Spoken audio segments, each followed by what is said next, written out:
नमस्कार। मिथुन राशि के सभी जातकों का स्वागत है। हम यहाँ जनवरी 2026 के लिए एक खास मार्गदर्शिका लेकर आए हैं। देखिए, ये कोई भविष्यवाणी नहीं है, बिल्कुल नहीं। ये एक तरह का रोड मैप है जो आपको इस महीने की ऊर्जा को समझने में और अपने लिए सही रास्ते चुनने में मदद करेगा। तो इस महीने को ऐसे समझिए जैसे दो नदियां एक जगह मिल रही हैं।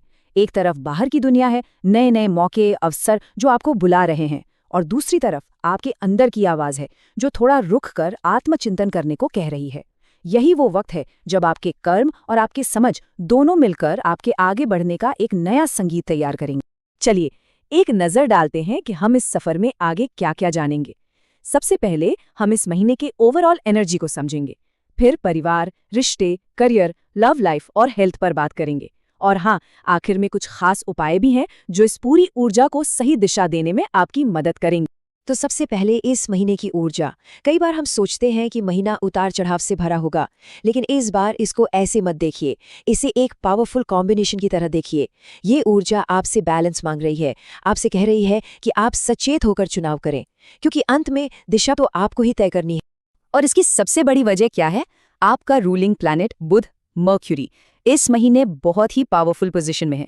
इसका मतलब है बिल्कुल क्रिस्टल क्लियर सोच, नए नए आइडियाज, आपकी बातों में एक अलग ही धार होगी, एक अलग ही वजन होगा। ये वो समय है जब आपके दिमाग में नए नए विचार आएंगे और बड़ी से बड़ी मुश्किल का हल भी आप चुटकियों में निकाल पाएंगे। चलिए अब इस ऊर्जा को सबसे पहले वहां देखते हैं जहां हम सबसे ज्यादा जुड़े होते हैं, हमारे परिवार में। घर का माहौल इस महीने आपको दोनों चीजें दे सकता है, गहरा जुड़ाव भी और कुछ चुनौतियां भी। देखिए, महीने की शुरुआत यानी पहले 10 दिन रिश्तों में मिठास लाएंगे, गहरे संबंध बनेंगे। लेकिन 15 जनवरी के आसपास थोड़ा संभल कर, बातचीत में थोड़ा तनाव आ सकता है, इसलिए शब्दों का चयन सूझबूझ से करें। और फिर महीने के अंत तक गुरु बृहस्पति का आशीर्वाद मिलेगा जो घर में शांति और स्टेबिलिटी लाएगा, तो रिश्ते और भी पक्के होंगे। तो देखा आपने, एक ही ऊर्जा के दो रुख हैं। एक तरफ गहरे रिश्ते हैं, खुशी के पल हैं, और दूसरी तरफ पुरानी बातों पर बहस हो सकती है, तनाव हो सकता है। अब ये आपके ऊपर है, पूरी तरह से आपके सचेत प्रयास पर निर्भर करता है कि आप कौन सा रास्ता चुनते हैं। चलिए अब घर से बाहर निकलते हैं, अपने सोशल सर्कल की तरफ। ये महीना आपके सामाजिक जीवन में एक विस्तार ला रहा है। नए लोग जुड़ेंगे, पुराने रिश्ते भी एक अहम भूमिका निभा सकते हैं। सोशली एक्टिव रहना इस महीने बहुत फायदेमंद होगा। क्यों? क्योंकि नए दोस्त बन सकते हैं, नेटवर्किंग से काम में फायदा हो सकता है। और हाँ, किसी पुराने दोस्त की सलाह को नजरअंदाज मत कीजिएगा, बहुत काम आ सकती है। बस एक बात का ध्यान रखें, 12 से 20 जनवरी के बीच शुक्र का प्रभाव है, तो बातचीत में थोड़ा सा संयम बरतना जरूरी होगा। अब आते हैं सबसे जरूरी एरिया पर, करियर और प्रोफेशनल ग्रोथ। ये महीना आपके कामकाज के लिए बहुत बहुत महत्वपूर्ण है, क्योंकि अब वक्त आ गया है अपने आइडियाज को, अपने विचारों को एक्शन में बदलने का। ये डेट्स नोट कर लीजिए, 5 जनवरी से लेके 25 जनवरी तक ये गोल्डन पीरियड है। इस दौरान आपका स्वामी ग्रह बुध, मर्क्यूरी, अपनी फुल पावर में है। समझ लीजिए कि आपके करियर में प्रोग्रेस और इनोवेशन के सारे दरवाजे खुल रहे हैं। तो इस टाइम फ्रेम में क्या क्या हो सकता है? प्रमोशन के चांसेस हैं, नए प्रोजेक्ट्स मिल सकते हैं, अच्छी बिजनेस पार्टनरशिप्स भी बन सकती हैं। लेकिन एक चीज, कोई भी कॉन्ट्रैक्ट साइन करने से पहले उसे अच्छे से 2 बार 3 बार पढ़ लें। और हाँ, महीने के आखिर में मंगल के कारण हो सकता है कुछ कामों में थोड़ी सी देरी हो, तो परेशान मत होइएगा, धैर्य रखिएगा। जरा एक पल के लिए रुकिए और सोचिए, इतनी पावरफुल एनर्जी आपके साथ है, ऐसा कौन सा आइडिया है, कौन सा प्रोजेक्ट है जो आपके मन में कब से था और अब उसे पंख देने का वक्त आ गया है? सोचेगा जरूर। चलिए अब बात करते हैं दिल के मामलों की, लव एंड इमोशनल क्लैरिटी। ये महीना रिश्तों में और गहराई लाने का मौका दे रहा है, और अपनी फीलिंग्स को साफ साफ एक्सप्रेस करने का भी।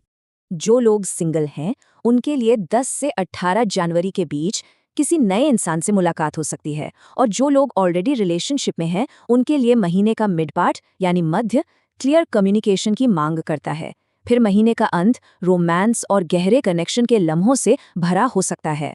यहाँ भी देखिए, वही दो पहलू हैं। एक तरफ रिश्ते में गहराई आ सकती है, एक नई रोमांटिक स्पार्क पैदा हो सकती है। दूसरी तरफ छोटी छोटी बातों पर अनबन हो सकती है, कंफ्यूजन हो सकता है। और इस उलझन को सुलझाने की चाबी क्या है? सिर्फ एक, खुलकर ईमानदारी से बात करना। इन सब चीजों को आखिर हम बैलेंस कैसे करेंगे? उसके लिए जरूरी है हमारी नींव, यानी हमारा स्वास्थ्य। तो आइए देखते हैं कि इस महीने अपने तन और मन दोनों का ख्याल कैसे रखें। देखिए, महीना काफी बिजी रहने वाला है, इसलिए स्ट्रेस मैनेजमेंट सबसे जरूरी है। 15 जनवरी के बाद हो सकता है थोड़ा सा सिरदर्द या चिंता महसूस हो, पर घबराना नहीं है। अपनी रूटीन में योग या मेडिटेशन जैसी चीजों को शामिल करें। ताजे फल खाएं इम्यूनिटी के लिए और खूब पानी पिएं। सिंपल लेकिन बहुत असरदार। ये तो मिथुन राशि का स्वभाव है, एक बार में हजारों विचार दौड़ते हैं दिमाग में। इसे एक प्रॉब्लम मत समझिए, ये आपकी शक्ति है। बस इस शक्ति को फोकस करने की जरूरत है, और उसके लिए माइंडफुल प्रैक्टिसेस जैसे बस शांत बैठकर सांस लेना इस दौड़ते हुए मन को शांत करने में कमाल का काम कर सकते हैं।